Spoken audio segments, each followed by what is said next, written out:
গল্প কেমন লিখি জানি নে, কিন্তু শিকারী হিসেবে যে নেহাত কম যাই না, এই বইয়ের আমার ভালুক শিকারেই তোমরা তার পরিচয় পেয়েছ।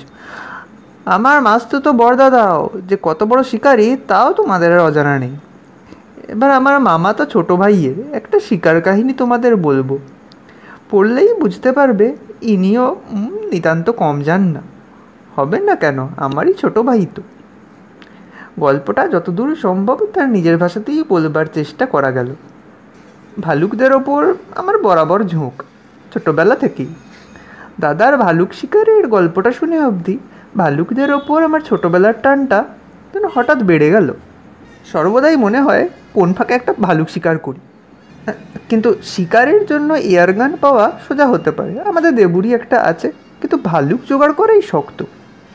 অবশ্য রাস্তায় প্রায় ভালুকওয়ালাদের দেখা পাওয়া যায়, সেসব নিঃসন্দিগ্ধ নৃত্যপটু ভালুকদের শিকার করাও অনেকটা সহজ। কিন্তু তাতে ভালুকদের আপত্তি না থাকলেও তাতে গার্জেনদের রাজি করানো যাবে কিনা সন্দেহ। কিন্তু চমৎকার সুযোগ মিলে গেল হঠাৎ। আমাদের পাহাড় দেশে সার্কাস টার্কাস বড় একটা আসে না। সার্কাস দেখতে হলে আমরা কলকাতায় যাই বড়দিনে দাদার ওখানে। যাই হোক, এবার একটা সার্কাস এসে পড়েছে আমাদের অঞ্চলে। শুনলাম অনেকগুলো ভালুকও এনেছে তারা, ভারী আনন্দ হলো। দেবুকে গিয়ে বললাম, এই তোর বন্দুকটা দিবি দিন কতর জন্য? কি করবি? ভালুক শিকারের চেষ্টা দেখব। আমার এটা তো এয়ার গান, এতে কি ভালুক মরে?